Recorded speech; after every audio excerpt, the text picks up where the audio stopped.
اما بعد.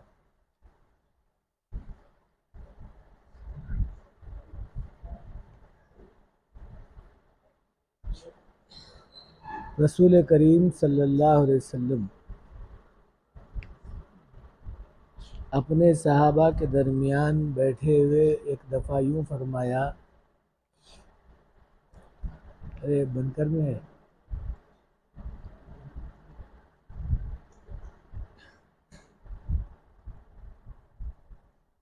جو انسان اخلاص کے ساتھ لا الہ الا اللہ محمد الرسول اللہ پڑھے گا وہ انشاءاللہ جنت میں جائے گا. صحابہ پوچھنے لگے یا رسول اللہ کلمے کا اخلاص کیا ہے؟ تو رسول کریم صلی اللہ علیہ وسلم نے فرمایا کلمہ پڑھنے والا حرام سے بچے، ناجائز چیزوں کو نہ کھائے. اب اس میں دو باتیں ہیں، حرام اور ناجائز چیزوں سے بچنا، اس کی گارنٹی دے رہے ہیں اس انسان کو جو کلمہ پڑھا ہوا ہے جنت میں جانے. اگر آدمی کلمہ بھی پڑھا ہے اور پھر وہ ناجائز اور حرام چیزوں کا استعمال کر رہا ہے تو پھر اس کی کوئی گارنٹی نہیں ہے، چونکہ دنیا میں بہت سارے لوگ بہت ساری کامیں بہت ساری چیزیں کر رہے ہیں اور یہ بھی معلوم نہیں ہے کہ بھئی حرام اور حلال کیا چیز ہے. حرام ہم یہ سمجھتے ہیں کہ سور کا گوشت حرام ہے. کہا سور کا گوشت تو حرام ہے، جیسا کتے کا گوشت حرام ہے، گدھے کا گوشت حرام ہے، سور کا گوشت بھی حرام ہے. کہ ایسا ہی شراب پینا بھی حرام ہے، سینی پینا بھی حرام ہے، جوا کھیلنا بھی حرام ہے. یہ تو حرام ہے، لیکن کسی کے گھر میں بغیر اجازت کے دعوت میں جانا بھی حرام ہے.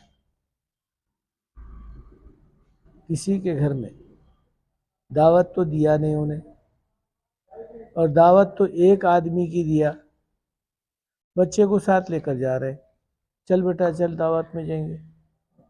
تو کہا باپ کا کھانا تو حلال، بچے کا کھانا حرام ہوگا. اب جو کھائے گا حرام وہ کرے گا کام بھی حرام، اس سے جو نکلیں گے اعمال وہ ناجائز اور حرام ہی نکلیں گے. لوگ آتے ہیں ہمارے پاس، بچہ بات نہیں سنتا، مول صاحب تعویذ دو، کئی کی تعویذ دینا ان کو. بچہ خود حرام چیزوں کا استعمال کروایا باپ نے. بعض وقت بچے بغیر بولے کے دعوت میں بھاگتے ہیں، دعوت تو آتی نہیں مگر دعوت میں بھاگتے ہیں. ماں باپ ان کو تہذیب نہیں سکھائے، تمیز نہیں سکھائے، اور کبھی کسی وقت میں ان کو تنبیہ نہیں کرے. کھا کر آیا بہت اچھا کر آیا، کائی کا کھانا تھا، کہاں کا کھا کر آیا، کون بلائے تھے تیرے کو، کون دعوت دیے تھے، یہ نہیں پوچھتے. کھا کر آیا تو بہت اچھا کرا.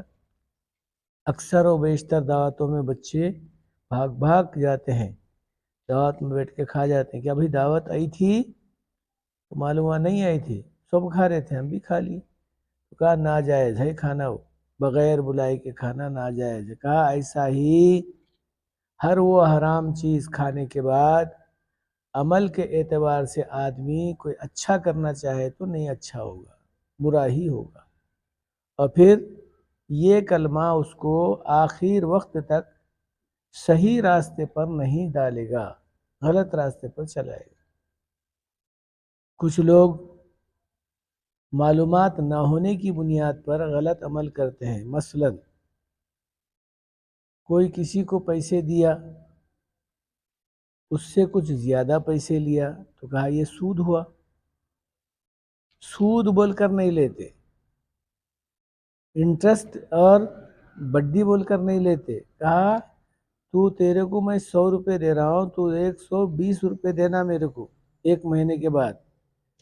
تو کہا یہ 20 روپے جو زیادہ لے رہا ہے یہ بھی سود ہے. تو کہا 100 روپے کے ساتھ 20 روپے کا سود 100 روپے بھی خراب کر دیں گے.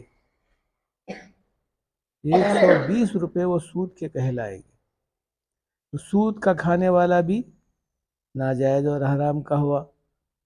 تو کہا اسی انداز سے ہر وہ چیز جو بھی شرع کے خلاف ہوگی وہ ناجائز ہوگا. اب یہ سمجھ رہے ہیں کہ بھئی ہم یہ ناجائز ہے اس کو نہیں کرنا چاہیے. کہ جھوٹ بولنا بھی حرام ہے. کسی کے بستے میں سے پین نکال لیا، کسی کے بستے میں سے، کسی کے ڈبے میں سے، کسی کے پیٹھی میں سے کوئی چیز لا کے رکھا تھا وہ کھا لیا، اور کسی کے کوئی چیز لے لیا، تو کیا یہ بھی حرام ہے؟ یہ بھی ناجائز ہے. اسی لیے جو چیز کر رہے ہیں وہ ناجائز، اور یہ دینی بچوں میں بہت زیادہ ہوتا ہے. دینی مدرسوں میں جو پڑھتے ہیں وہ زیادہ کرتے ہیں، کیونکہ گھر سے کوئی چیز اگر بچہ لے کر آ کے پیٹھی میں رکھا تو اس کو تکتے رہتے ہیں انہیں کیا لا کے رکھا. کھانے کی چیز تو ہے تو کھا جاتے ہیں، یا لینے کی چیز ہے تو لے کے چھپا لیتے ہیں. یہ بھی حرام ہے، ناجائز ہے.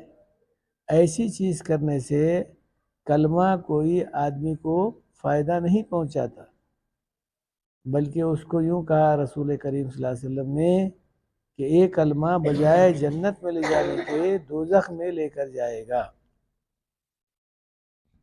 چنانچہ بہت مشہور ہے کہ ایک بادشاہ تھا، اس کا نام حجاج ابن یوسف تھا، مسلمان بادشاہ تھا. قرآن میں جو زیر زبر لگائے گئے ہیں، پہلے قرآن جیسا اردو لکھتے ہیں اردو میں زیر زبر نہیں ہوتا، ویسا قرآن میں بھی نہیں تھا. آج بھی ترکی، عربستان میں اور دوسرے عرب و ممالکوں میں بغیر زیر زبر کے قرآن ہے. وہاں لوگ ایسا ہی پڑھتے ہیں، اس لیے کہ ان کی مادری زبان ہے، ہمارے سمجھ میں نہیں آتا. اس کام کو اس نے کیا، زیر زبر جزم مد وغیرہ سب اس نے لگایا. جو آج ہم پڑھ رہے ہیں قرآن اسی کا لگایا ہوا ہے. چنانچہ ایسا بڑا شخص، ایسا جو بادشاہ، مگر لکھا ہے تاریخ میں بہت بڑا ظالم تھا، بہت بڑا جابر تھا، بہت سخت مزاج کا تھا. جیسا ہی وہ بادشاہ آیا تو ملک شام میں 200 آدمی تھے، 200 مستجاب الدعا، ان کی دعا قبول ہوتی تھی. وہ ناجائز چیز کو نہیں کھاتے تھے. جو آدمی ناجائز چیز نہیں کھاتا، یعنی اکل حلال، حلال کی چیزوں کا استعمال کرتا ہے، وہ اس کی زبان سے جو بھی بات نکلے وہ قبول ہو جاتی ہے، اللہ اسے قبول کرتے ہیں. چنانچہ یہ دیکھتے تھے کہ بادشاہ اچھا ہے، منصف ہے، انصاف پرست ہے اور لوگوں کے اوپر مہربان ہے، خاموش بیٹھتے تھے. اگر زیادتی کر رہا ہے تھوڑا بھی تو یہ لوگ بددعا کرتے تھے. یا تو بادشاہ مر جاتا تھا یا بادشاہ اٹھ کر نکل جاتا تھا، ہٹ جاتا تھا. تو اس کو معلوم ہوا حجاج ابن یوسف کو یہ 200 آدمی مستجاب الدعوا، یعنی ان کی دعا قبول ہوتی ہے. جیسا انہیں آیا اپنی کرسی پر، یعنی بادشاہی مسند پر بیٹھا، تو سب سے پہلے ان کو دعوت کیا. تو یہ لوگ کہنے لگے دیکھو کتنا اچھا بادشاہ ہے، ہمارے کو دعوت کر رہا ہے. تو گئے دعوت میں، اچھے اچھے کھانے رکھا تھا، کھا لیے. اس کے بعد بولا کہ بھئی یہ 200 لوگوں کو سولی پر لٹکا دو. لوگ پریشان ہو گئے، 200 علماء تھے وہ. اب بیٹھ کے دعا کرنے لگے، اے اللہ ان کو جو ہے اس بادشاہ کو ختم کر دے، اس بادشاہ کو نیست نابود کر دے، ذلیل کر دے.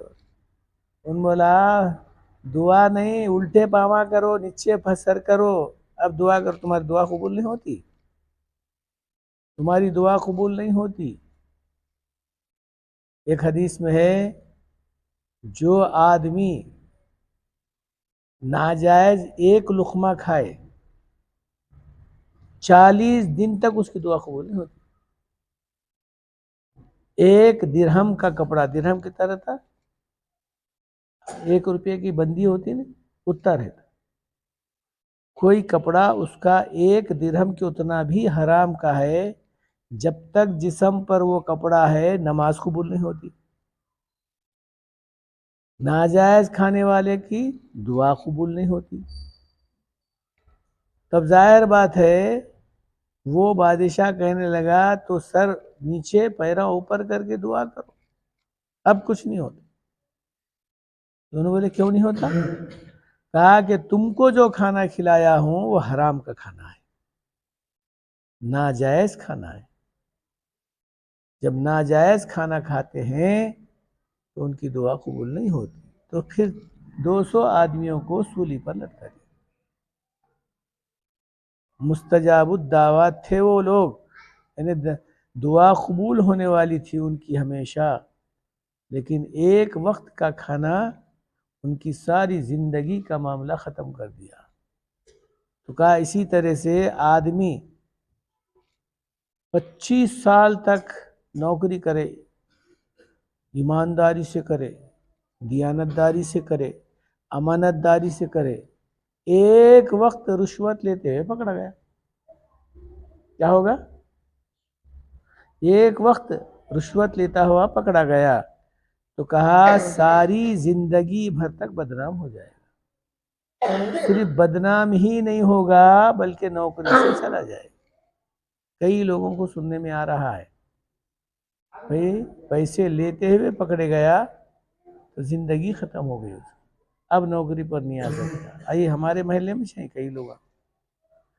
تو کہا جب آدمی ناجائز کام کرتا ہوا دنیا میں سرفراز نہیں ہو سکتا تو آخرت میں کیا ہوگا؟ نہیں ہو سکتا ہو. پھر اللہ کے رسول صلی اللہ علیہ وسلم نے فرمایا جو اخلاص سے کلمہ پڑھے گا وہ انشاءاللہ جنت میں جائے گا. تو اخلاص کیا مانے؟ صحابہ پوچھے اخلاص کیا ہے کلمے کا؟ کہ ناجائز چیزوں سے بچے، حرام چیزوں سے بچے. تو حرام چیزیں صرف یہ نہیں ہے کہ جو حرام بتائی جا رہی ہے وہی حرام ہے، کہا ہر وہ چیز جو شرع کے خلاف ہے، وہ چیز جو اللہ کے رسول صلی اللہ علیہ وسلم کے مزاج کے خلاف ہے، وہ چیز جو ظاہری اور باطنی اعتبار سے خراب ہے، وہ سبھی ناجائز اور حرام ہے. اب یہ بات سنو، ایک آدمی محنت کر کے پسینہ ٹپکا کر کچھ پیسے جمع کرا، جا کے ایک بکرے کا بچہ خرید کر لایا. چلو بھئی کاٹ کے کھائیں گے، اس کی بریانی بنائیں گے. گھر کو لایا، چاقو لے کر پیٹ میں بھوکا، خون نکلا، تھوڑی دیر کے بعد مرا. تو کیا جائز ہوگا کھانا؟ کیوں؟ حلال کی کمائی ہے نا، خون نکالنا مقصود ہے نا. لیکن نبی کا طریقہ اختیار نہیں کیا، گلے پہ چھری چلانے کے بجائے پیٹ میں مارا. نبی کا طریقہ اختیار نہیں کیا تو حرام ہو گیا. ایک مرتبہ مجھے بچپن میں جب میں پڑھ رہا تھا مسجد میں، تو ایک عورت بلائی ہندوانی، کہا کہ او بچے ہماری مرغی کاٹو. مرغی کاٹا ہوئی، کاٹتے منڈی الگ دھڑ الگ ہو گیا، پھینک دیا میں. تاب وہ عورت تو خیر کچھ بھی نہیں بولی، لیکن بازو دیکھنے والے کچھ مسلمان تھے، کہنے لگے ناجائز ناجائز، نہیں نہیں نہیں نہیں ویسا، ہماری کیا معلوم ناجائز کی جائز، چلو بھاگ گیا میں۔ تو مول صاحب بولے بھائی حلال تو ہو گئی، لیکن ایسا نہیں کرنا چاہیے، ایک دم دن بول کے جو کاٹے ایسا نہیں کرنا چاہیے۔ تو کہا ذری سی بات میں بھی شریعت ہے، نبی کا طریقہ ہے موجود، اس کے خلاف اگر کریں گے تو وہ چیز لوگوں میں اگر ناجائز نہ بھی ہوتی تو کراہیت ضرور ہوتی ہے۔ اسی لیے فرمایا ہر وہ کام ہمارا جائز طریقے سے کرنا، صحیح طریقے پر کرنا، حکم اللہ کے سامنے رکھ کر نبی کا طریقے کو جو ہے لے کر سامنے رکھ کے اپن عمل کرنا، یہ ہے اصل میں کلمے کی اخلاص کی بات۔ کلمے کا اخلاص یہی ہے کہ ناجائز اور حرام کاموں سے بچنا، کسی کو چھپ کر دیکھنا، پیشاب کر رہا ہے تو چھپ کر دیکھ رہا ہے، ایسا جائز ہے؟ ناجائز ہے، حرام ہے۔ جو چیز اس کے پاس ہے وہ چیز تمہارے پاس بھی ہے، چھپ کے دیکھنے کی کیا ضرورت ہے؟ کسی کے گھر میں ایسا تاک کے دیکھ رہے، حرام ہے۔ کوئی کھانا کھا رہا ہے تو گھور کے دیکھ رہا، ناجائز ہے۔ پہلے زمانے میں دیوڑیاں ہوتے تھے، چوڑیاں ہوتے تھے، فقیر تکیے ہوتے تھے، لوگ مسافر آ کے وہاں ٹھہرتے تھے، تو وہاں پر کھانا وغیرہ کھاتے پھر چلے جاتے، کیونکہ وہ زمانہ مسلمانوں کا تھا، تو مسلمان ایسی جو ہے کاما کرتے تھے کوئی مسافر کو تکلیف نہ ہو۔ اب آج کل الحمدللہ مسجدوں کو بنایا جا رہا ہے، لیکن مسجدوں میں بھی آج خفل ڈال دیا جا رہا ہے، کسی آدمی کو ٹھہرنے نہیں دیا جا رہا ہے، سب سے بڑی تکلیف کا معاملہ ہو رہا ہے۔ مسجدوں کے بنانے کا مقصد کیا تھا؟ کوئی مسافر آیا ٹھہرا، کوئی آدمی آیا وہاں رکا، ضروریات سے فارغ ہو گیا اور کھانا وغیرہ کھا لیا، تھوڑی سی تکان کو دور کرا، پھر چلتے پھرتے نظر آیا نا۔ لیکن آج حالت ویسی نہیں ہے، بند کر دیا جا رہا ہے مسجدوں کو۔ تو اس زمانے میں وہ مسجدیں تو نہیں تھے، لیکن اس کو فقیر تکیہ یا چوڑی یا دیوڑی ایسا بولتے تھے، تو وہاں پر لوگ آتے بیٹھ کر کھانا کھاتے تھے۔ اس میں چند لوگ ایسے تھے کھانے کو تکتے رہتے تھے ایسا۔ اب ظاہر بات ہے مسلمان جہاں کہیں بھی کھاتا ہو، کوئی آدمی جا کر آؤ بھائی دو نوالے کھاؤ کھاؤ بولتا ہو، لیکن وہ کھاؤ بولنا ظاہری اعتبار سے تو اچھا تو دکھ رہا ہے، لیکن دل میں اگر بات نہیں ہے ناجائز ہے، کھا نہیں سکتا، حرام ہے وہ۔ سیڑم میں ایک مرتبہ جا رہا تھا میں، ڈاکٹر عبدالرحیم صاحب چودھری ہے، وہاں ہماری جماعت کے ساتھی، امیر تھے اس زمانے میں جماعت کی۔ ان کے گھر کوئی تقریب ہو رہی تھی، دعوت ہو رہی تھی، تو میرے کو ملنا تھا ان سے، میں گیا، ڈاکٹر صاحب آپ سے بات کی۔ تو جیسا ہی ڈاکٹر صاحب آئے باہر، ارے مول صاحب آئیے آئیے آئیے کھانا کھائیے۔ میں بولا بھائی کائی کی دعوت ہے؟ کہا بچی کا رسم ہو رہا ہے، مبارک آپ کو، اس واسطے میں تو تمہارے سے بات کرنے کے لیے آیا تھا، اب آپ کی بیٹی ہے، کون ہے؟ نہیں بھانجی ہے، بہن کی بیٹی ہے، میں کھانا کھا لیا۔ اب ان کو کہیں کو بولو میں نہیں کھاتا، حرام ہے، ناجائز ہے۔ کہا کہ جا کر ٹھہرنے کے بعد میں تو مسلمان تو بولتے ہیں کہ کھا لو کھانا، کہا ویسا کھانا بھی آدمی کے لیے کراہیت، ناجائز اگر نہ بھی ہوا تو کراہیت ضرور ہوتی ہے، سوچ سمجھ کے کرنا پڑتا ہے۔ تو وہ وہاں چوڑی میں یا فقیر تکیے میں لوگ آ کر کھانا کھاتے تھے، تو ایک آدمی کھانے کا عادی تھا، ایسا ہمارے پاس بھی آتے ہیں دعوت میں لوگ، بغیر بلائے کیا جاتے، ہمارے کئی دعوتوں میں آئے یہاں چند لوگ تھے، ابھی بھی ہیں یہاں محلے میں ہمارے، بغیر بلائے کے آتے، اگر کوئی بولے تو بولتے ہیں کون پوچھ رہا ہے، دیکھ رہے تھے پہلے، مول صاحب بولے تھے ہمارے کو، ایک صاحب تو یوں بولے مول صاحب کی بات دعوت میں پوچھ کر آنا بولنا کوئی ضروری نہیں، کھا سکتے ایسی کھا لے چلے جاتے لوگ، تو کہا ناجائز ہے، حرام ہے ایسا کھانا، چنانچہ وہ آدمی جو کھانے کے عادی تھے وہ جاتا تھا، نیمبو لے کو جاتا تھا، اب کھانا کھا رہے ہیں جا کے نیمبو نچڑتا تھا، اب ظاہر بات ہے نیمبو اگر نچڑیا لوگ بولتے تھے ارے ارے کیا بات ہے، نیمبو اگر ڈالے تو ذرا مزیدار ہوتا، ایسا چلو آپ بھی دھونے والے کھا لو، کیونکہ وہ کھانے کی عادت تھی وہ لوگوں کو، تو اس طریقے سے کھانے کا ایک طریقہ اور ڈھنگ اختیار کرتے ہیں لوگ۔ سمت فنکشن ہال میں دعوت آئی ہم کو، ہم گئے، وہ تو جو دعوت دینے والا تھا وہ تو جماعت اسلامی کا تھا، اور بہت اعلیٰ پیمانے پر جو ہے دعوت کیا تھا، سامنے بہت سارے کھانے رکھے ہوئے، میں بھی بیٹھا ہوا ہوں، جب کھانے لگے تو وہ آیا، سامنے جو بیٹھا ہوا تھا آدمی اس کو ایک پچکڑ ایسا مارا، وہ کھانا تو کیا کھاتا، کھانا منہ میں رہا سو پورا نکل کے نیچے گر گیا، ایسا دیکھنے لگا، کہا تیرے کو دعوت دیا گیا، خاموش ہے، اٹھ، فوراً میرا کھانا بند ہو گیا، میں بولا بھائی میں بھی نہیں کھانا ہے، میں بولا نا کھائیے کھائیے، میں بولا بھائی کیا کھانا، تم تو اتنا زور سے مارے کہ اس کے مار کا اثر میرے اوپر پڑ رہا ہے،